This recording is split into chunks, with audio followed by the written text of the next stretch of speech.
What you manifest in your mind, you can bring to reality. The Biggest Little Farm is a documentary that's I heard about a while ago. Doug Benson actually did an interview with the two creators, I guess you could say, of this documentary. But it's on, let me say, Hulu? It's on Hulu or Amazon. It's on one of those streaming services. And I watched it, and it's amazing. Basically, it's a couple, John and Molly Chester, who are living in L.A., I believe. They get a dog, a rescue dog named Todd, and they start having problems because Todd has separation anxiety and barks. They tried everything. They tried everything they could do to help Todd not bark and interrupt the neighbors, and eventually they get evicted. So John is a nature film documentarian, so like Planet Earth type stuff. And then Molly, I think she did a blog where she would cook with all natural ingredients and things like that. And her dream was to once have, or to someday have, a farm or a garden where she could grow all of the different fruits and vegetables and things that she would need to make all the different meals that she would, that she could basically create anything that she could think of. So when they got evicted, they figured it's a good time to see if they can make this dream become reality and start a farm. And the idea was to create a sustainable farm, so very different from the big agricultural behemoths that exist that do nothing to replenish the soil, that do nothing to help the environment, to work with the environment. So they did that. They put a business plan together. They got their friends together and told them their plan. And just over time, the word spread, and they were able to get investors. They found a piece of land just outside of LA, 200 acres. And they got the land, and they needed help because the soil was dead. Everything was dead. And they got in contact with this guy who was like their mentor and was there with them for years, helping them kind of build and design this farm where everything helps everything else, where the animals are there to help, live on this area, where the different plants do different things to help other things, all to kind of come together and just refertilize and revitalize the soil. Bring this dead soil, make it living again, which literally making living organisms get back into the soil so that it can break down the dead material and turn it back into fuel.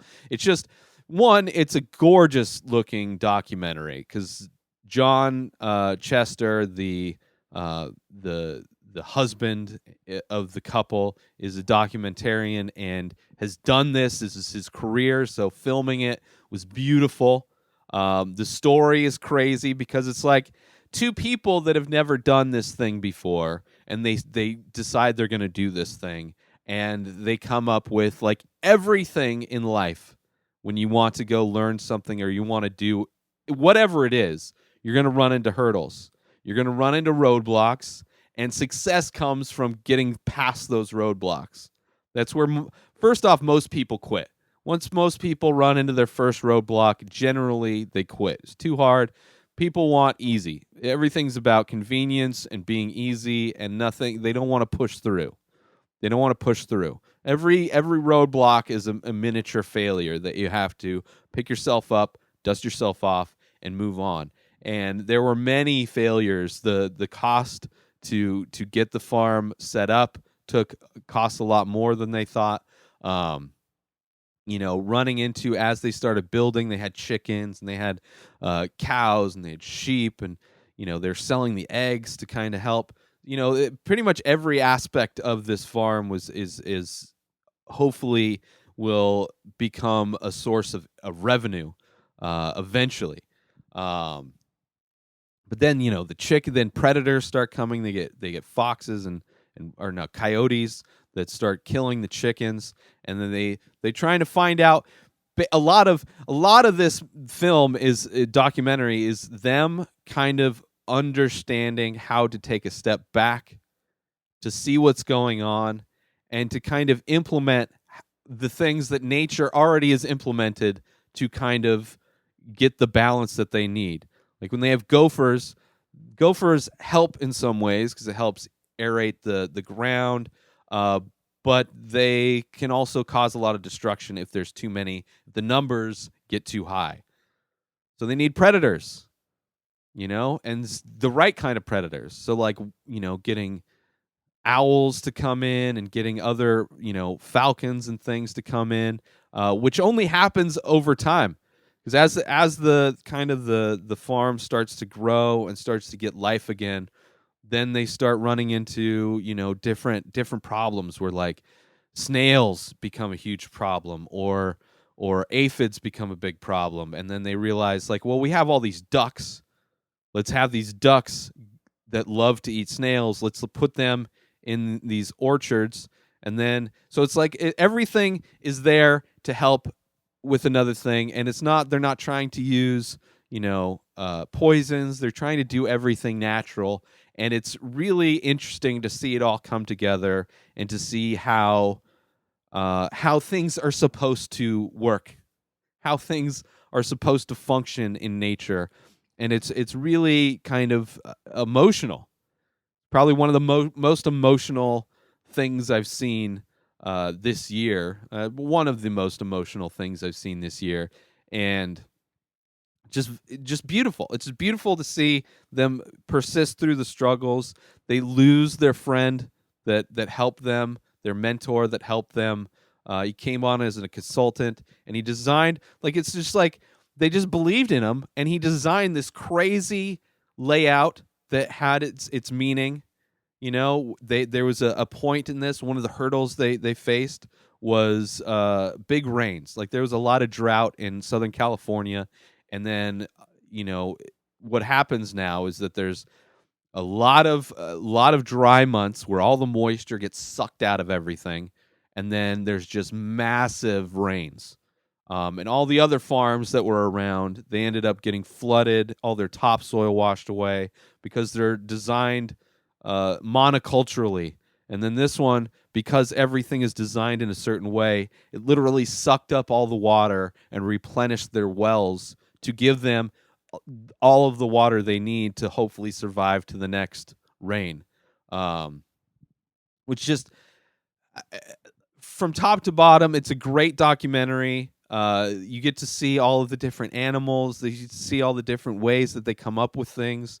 And it's all for their dog Todd. Like when they moved, their idea was this is going to be the last place you're ever going to need to live, Todd, the dog.